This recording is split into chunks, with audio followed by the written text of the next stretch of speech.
저는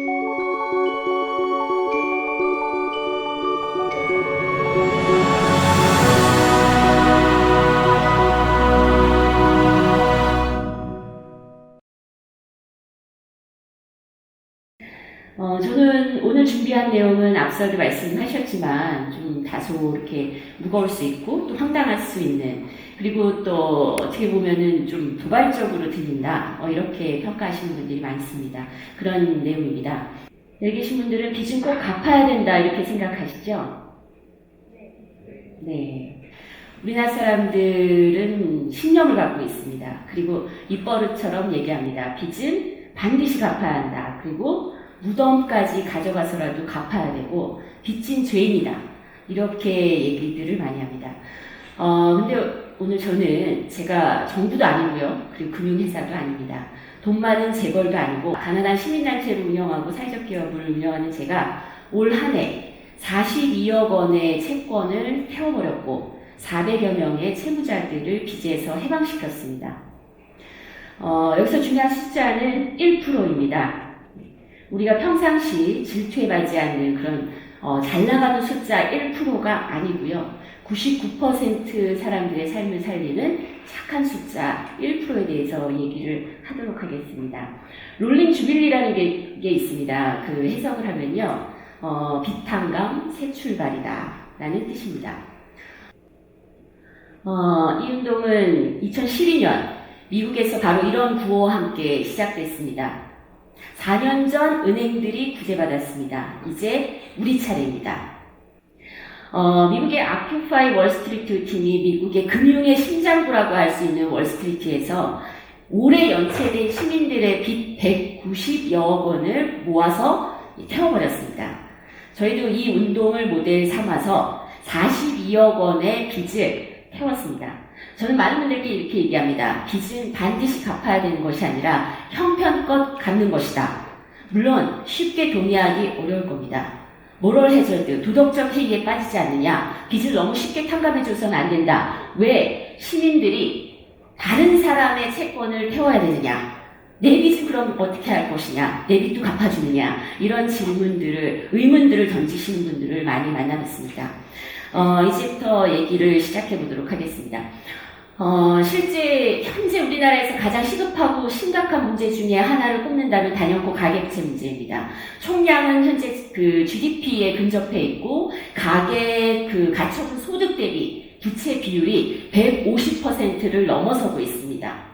이는 외환위기 이후부터 지속적으로 가계빚이 상승해왔던 것을 이 그래프를 통해서 알 수 있습니다. 심지어 그 상승폭이 2004년 이후부터는 한 번도 5% 미만으로 떨어진 적이 없습니다. 2004년 이후부터는 가계빚이 전년 대비 5% 이상씩 꾸준히 성장해서 현재 가계빚의 총량은 1100조 원, 우리나라 GDP의 거의 90%에 육박하는 수준까지 치달았습니다. 다른 나라의 그 가계부채 현실과 비교해도 우리나라의 가계빚 현실이 얼마나 심각한지를 금세 알 수 있습니다. 가처분 소득 대비 가계부채입니다. 가구당으로 표시를 한 건데, 자, 보십시오. 어떻습니까? 가장 심각한, 가장 꼭대기에 있는 나라, 어느 나라죠? 네, 한국입니다. 예를 하나 들어보겠습니다. 어쩌다가 이 지경까지 됐는지. 일단 택시 운전을 하시는 분입니다. 이름을 김택시 씨라고 얘기를 해보죠. 이분은 택시를 운전해서 한 달에 150만 원 가량을 법니다. 택시를 운전하니까 150만 원도 사실은 대단히 불안전한 소득입니다. 4인 가족의 가장이고요. 김택시 씨가 갖고 있는 신용카드는 총 5장입니다. 이 5장의 신용카드의 신용한도가 5천만 원이고, 김택시 씨는 이 중에서 현재 4천만 원을 빚 돌려막기를 하고 있습니다. 제일 먼저 드는 생각이 뭐죠?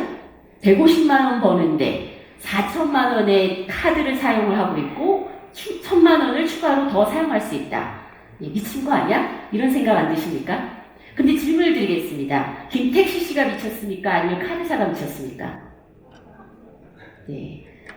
이렇게 질문하면 카드사가 미쳤다는 생각이 들지만, 처음에 드는 이미지는 김택시 씨가 미쳤다, 이런 생각이 드는 분들이 대다수일 겁니다. 사실 둘 다 정상은 아닙니다. 그렇지만 가난한 김택시 씨, 정상이기 힘듭니다. 왜냐하면 생계가 곤란하기 때문입니다. 월세를 꼬박꼬박 내야 집에서 쫓겨나지 않는데 돈이 없습니다.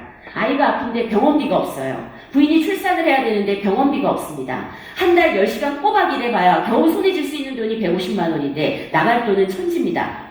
생계가 이렇게 곤란하신 분들이 제정신일 수 있습니까? 이런 분들에게 당신에게 5천만 원 빌려줄 테니까 써라 라는 제안이 왔을 때 됐습니다. 저는 상환 능력이 안 되기 때문에 이 대출을 거절하겠습니다. 이렇게 정상적으로, 이성적으로 답할 수 있는 사람이 몇이나 되겠습니까? 거의 드물겠죠. 가난한 사람이 비이성적 판단을 하는 것은 충분히 이해가 됩니다. 가난한 사람에게 돈을 빌려준다고 할 때 상환 능력을 초과해서 돈을 빌릴 수밖에 없는 것은 충분히 이해가 됩니다. 그렇다면 카드사는 뭘 믿고 이 김택시 씨에게 돈을 빌려줬을까요? 150만 원밖에 벌지 못하는 소득자에게 5천만 원을 쓸 수 있다라고 카드 한도를 제공하고 있고 심지어 아무것도 묻지도 따지지도 않고 돈을 빌려주겠다. 전화 한 통이면 간단하게 돈을 빌려주겠다. 그렇게 전 세계에서 유일하게 대출 광고를 하는 나라입니다. 이런 나라에서 우리는 사실상 카드사나 은행 등에게 상환 능력을 보고 꼼꼼하게 대출을 해주고 책임 대출을 해주라는 의미로 우리의 개인정보, 민감한 정보들을 다 넘겨주고 있습니다. 그 정보들을 받아서 꼼꼼한 책임 대출을 해주기는커녕 150만 원 버는 사람에게, 그 가난하고 불쌍한 사람에게 복지가 아니라 대출을 해줬습니다. 그렇다면 금융사는 왜 이렇게 가난한 사람들에게 미친 인심을 쓰고 있는 걸까요? 여기를 보시면 알 수 있습니다. 먼저 34.9%. 이 숫자는 우리나라 법정 최고이자율의 숫자입니다. 한마디로 돈을 빌려주고 34.9%까지 받을 수 있다는 얘기고, 대출을 3년 이상 꼬박꼬박 유지했다면, 갚았다면 이자만으로도 원금 이상을 갚았다는 얘기입니다. 이는 일반적으로 선진국에서 18%에서 20%를 넘기지 못하도록 금리를 규제하고 있는 것과 비교했을 때 거의 2배 이상의 금리입니다. 이것도 66%에서 단계적으로 내려왔습니다. 재밌는 거 얘기해 드릴까요? 법정 최고이자율, 처음으로 대부업법을 결정할 때 그때 여당, 야당 의원들 할 거 없이 정치인들이 뭐라고 그랬냐면 최소한 90%는 받아야 된다. 이렇게 얘기를 했습니다. 그래야 가난한 사람들한테 돈을 빌려줄 수 있다. 그래야 서민들의 급전을 빌려주는 장사를 누군가 할 것 아니냐. 대부업체가 돈도 안 되는데 어떻게 장사를 하느냐. 그럼 서민의 급전이 막히는데 누가 돈을 빌려주겠느냐. 이러면서 법정 최고이자율 90%까지 얘기했는데 여론을 의식해서 66%의 결정이 났답니다. 그게 거의 10년간 시민단체의 요구로 34.9%로 떨어졌습니다. 그렇지만 이것 또한 여전히 선진국에 비해서 2배입니다. 당연히 대출 장사는 돈이 많이 남겠죠. 그러니까 아무에게나 돈을 빌려줍니다. 아무에게나 빌려주다 보니까 가난한 사람들도 빚이 너무 많습니다. 이분들의 현재 빚의 상태가 이렇습니다. 소득 대비 매월 갚아 나가야 되는 원금과 이자가 101.4%입니다. 버는 돈보다 원금과 이자로 빠져나가는 돈이 더 많다는 걸 의미합니다. 심지어 이렇게 돈을 팍팍 빌려주다 보니까 3군데 이상의 금융회사에서 돈을 빌린 다중채무자가 점점 빠르게 늘어나고 있습니다. 현재 328만 명이고 그 규모는 317조 원 가량입니다. 317조면 현재 우리나라 가계빚의 총량의 30%인데 사실상 가계빚의 30%는 기존 빚을 갚기 위해서 새로운 빚을 일으키는 빚 돌려막기로 사용되고 있는 중이라는 이야기입니다. 그렇다면 왜 이렇게 채무자들은 열심히 빚을 갚을까요? 채권자들은 뭘 믿고 이렇게 마구 미친 인심을 쓸까요? 좀 전에 말씀드린 바와 같이 가계빚의 30%가 빚 돌려막기에 쓰여지고 있다. 금융회사는 잘 알고 있습니다. 채무자들이 새로운 빚을 일으켜서라도 더 높은 이자의 대출을 일으켜서라도 기존 빚을 갚을 것이다 라는 것을 알기 때문에 돈을 빌려줍니다. 금융회사에서 이런 300만 원 대출 룰이라는 게 있습니다. 300만 원 대출 룰이 뭐냐면 고액의 대출을 고금리의 대출을 소액을 빌려주면 상환율이 높다고 합니다. 왜 이렇게 채무자들이 열심히 빚을 갚을까? 네, 우리나라 빚독촉과 관련된 환경은 사상 세계 유례를 찾아볼 수 없을 정도로 굉장히 잔인합니다. 예를 들면 금감원에 이런 룰이 있습니다. 하루에 3번까지 빚독촉을 위해서 전화할 수 있다. 네, 한 3번 정도 전화 받는 거, 빚을 일으켰고 잘 못 갚고 있다면 그 정도는 아무것도 아닌 거 아니냐 이렇게 생각하실 수도 있습니다. 그렇지만 다중채무자가 328만 명이라고 말씀드렸습니다. 네, 이분들이 빚을 10개 갖고 있다. 그렇다면 하루에 몇 번씩 전화 받죠? 30번에 30통의 전화를 받습니다. 30통의 비톡촉 전화를 받는다. 일상생활이 가능할 거라고 생각하십니까? 불가능합니다. 그러다 보니까 우리나라는 현재 경제적 사유로 자살하는 비중이 전체 자살자 중에 20%가량을 차지하고 있습니다.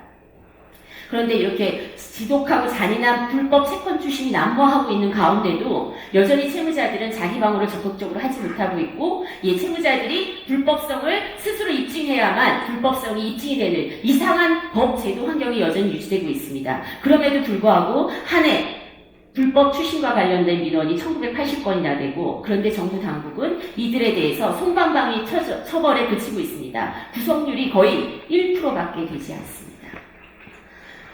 이렇게 무시무시한 채권자 중심의 채권자 권력이 보장되는 사회, 그리고 채무자는 잔인한 그런 추심에 노출되어 있는 이런 환경에서 다시 한번 비탄감 이야기로 돌아가 보겠습니다. 김택시 씨가 100만 원을 빌렸는데요. 이걸 3개월 이상 연체해서 갚지 못하는 일이 벌어졌습니다. 3개월 이상 연체된 빚을 금융권에서는 그 부실채권이라고 합니다. 부실채권을 금융회사는 갖고 있으면 안 됩니다. 왜냐하면 부실채권 비율이 높아지면 금융감독 당국으로부터 제재를 당합니다. 그래서 금융회사는 어떻게 하느냐, 이 부실채권 3개월 이상 연체된 채권을 팔아버립니다. 어디에다 파냐면 대부업체에 팔고 있습니다. 그럼 연체된 채권인데 제값을 받을 수 있을까요? 받기 어렵습니다. 그래서 할인해서 팔고 있습니다. 질문을 드리겠습니다. 여러분들 같으면 연체된 채권 몇 %에 사시겠습니까? 제가 이렇게 질문 드리면 보통 사람들은 대개 이렇게 답합니다. 50%, 30%, 100만 원짜리면 50만 원, 30만 원 가량에 매입해서 김택시 씨에게 졸라서 100만 원 받아내면 50만 원 정도는 챙길 수 있지 않느냐, 이렇게 생각합니다. 그러나 금융회사와 대부업체는 이렇게 순진하지 않습니다. 채권의 2차 시장에서 거래되는 부실채권의 가격은 5%, 3% 수준입니다. 100만 원짜리 채권이면 5만 원, 3만 원에 거래되고 있다는 겁니다. 5만 원, 3만 원에 매입해서 대부업체는 김택시 씨에게 대출 원금, 그리고 연체 이자, 그리고 법정 비용 모두를 청구할 수 있습니다. 경우에 따라서는 그 청구 금액이 1,000만 원까지 가기도 합니다. 이런 일들이 부실채권 시장에서 반복적으로 벌어지고 있습니다.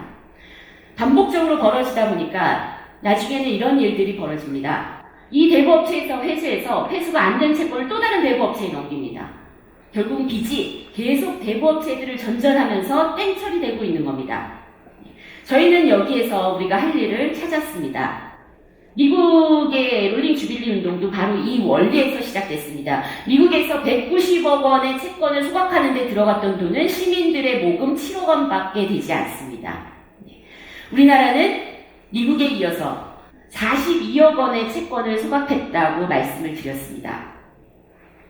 미국은 190억 원의 채권을 소각하는 데 들어간 비용이 7억 원이었다, 이렇게 말씀드렸는데 42억 원의 채권을 소각하는데 얼마가 들었을까요? 얼마가 들었냐면요, 한 푼도 들이지 않았습니다. 사실 좋아할 일은 아닙니다. 미국은 파산 면책이 활성화되어 있기 때문에 채무자들이 적극적으로 자기 방어를 할 수 있습니다. 그리고 채권자들도 채무자하고 채무 조정 프로그램을 다양한 형태로 진행해야 됩니다. 그럼에도 불구하고 채권의 2차 시장에서 거래되고 있는 채권이 있다는 걸 폭로하기 위해서 아큐파이 월스트리트 팀이 나섰던 건데, 우리나라는 사실상 파산 면책의 문턱이 너무 높습니다. 얼마 전에도 세 가족이 자살을 했죠. 초등학생 아이가 편지를 썼습니다. 엄마하고 함께 있고 싶고 이제는 편해지고 싶다. 알고 보니까 빚이 굉장히 많았습니다. 빚 때문에 얼마나 고통스러웠으면 아이가 그런 유서를 쓰고 엄마와 함께 먼저 자살하고, 아빠가 우리를 발견하면 구급조치 하지 말아달라, 이런 내용의 유서를 남기고 가족이 모두 동반 자살을 했습니다. 한 해 40가구가 동반 자살을 합니다. 대부분 빚 때문입니다. 빚은 갚아야 되지만 목숨과 인권의 위협까지 다 허용하면서 그러면서 우리가 빚을 갚으라고 강요해서야 되겠습니까?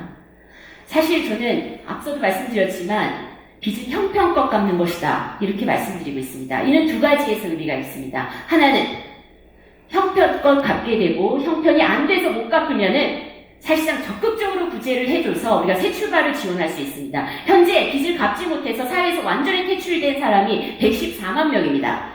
114만 명이 정상적인 사회생활을 못하고 있습니다. 이는 이들이 갚지 못하는 채권의 액수보다 사회적 손실이 훨씬 큽니다. 그렇지 않습니까? 그리고 두 번째, 형편껏 갚도록 해주고 적극적으로 구제를 해주면 금융회사에서 가난한 사람한테 돈을 마구 빌려주는 이런 과잉 대출의 현실은 막을 수 있습니다. 사실은 빚을 못 갚는 것에 대한 책임은 채무자만 져서는 안 됩니다. 마구 빌려줬던, 과잉 대출을 했던 채권자도 책임을 져야 됩니다. 미국에서는 법으로 금지하고 있습니다. 소득 수준 이상을 돈을 빌려주는 것을 약탈적 대출이다 이렇게 규정하고 법으로 엄단하고 있습니다. 그런데 우리는 어떻게 하고 있습니까? 가난한 사람에게 돈을 빌려주기 위해서 법적 최고이자율을 마구 높여주고 있습니다. 이게 말이 되는 겁니까? 뻔히 갚을 수 없는 사람에게 돈을 빌려주고 못 갚게 되자 지독하게 추심하고 그리고 빚은 무덤까지 가져가서라도 갚아야 된다. 이런 식으로 우리가 사회적으로 압박을 합니다. 이제 바꿔야 됩니다. 우리가 롤링주빌리 운동을 하는 것은 바로 이런 측면입니다. 알고 보니까 채권단이 어떻게 하고 있습니까? 빨리 포기하고 채권 회수를 빨리 포기하고 제3자에게 넘기고 있습니다. 왜 제3자에게 넘깁니까? 채무자를 만나서 채무 조정을 해줄 수 있었습니다. 대부업체 5%, 3%에 팔 거라면 채무자에게 20%만 받고 채권 채무 계약을 끝낼 수 있었습니다. 그런 인간적인 채무 조정이 없습니다. 비인간적으로 끝까지 추심하는 것을 허용하는 나라. 사실은 시민들이 빚을 갚아야 된다. 빚을 갚지 않는 것은 도덕적 해이다. 라고 믿고 있는 한 이런 환경은 바뀌지 않을 것입니다. 우리가 롤링주빌리 운동을 하는 것은 바로 시민들이 잘 몰랐던 부실채권의 이런 검은 거래 실태를 폭로하기 위해서입니다. 열심히 하고 있고 현재 42억 원의 채권을 태웠습니다. 지금까지는 한 푼도 들이지 않았지만 앞으로 매입 자금이 들어갈 겁니다. 대부업체를 설득해서 회수 불가능한 채권을 우리가 확보를 했지만 앞으로는 우리도 매입을 해야 됩니다. 열심히 적극적으로 지금 모금 활동을 하고 있습니다. 많은 분들이 동참해 주셨으면 좋겠고요. 사실 돈보다 사람입니다. 채권보다 인권이 중요합니다. 우리나라는 인권보다 재산권을 더 중시하는 법률 체계를 갖고 있습니다. 앞으로 이 모든 걸 바꿔나가야 됩니다. 사람이 살아야지 은행을 살려야 됩니까? 그리고 은행을 위해서는 우리나라도 여러 차례 구제금융을 써왔습니다. 그렇지만 채무자를 위해서는 자살하도록 방치하고 있는 잔인한 사회입니다. 바꿔야 됩니다. 많은 분들께서 함께 해주셨으면 좋겠습니다. 고맙습니다.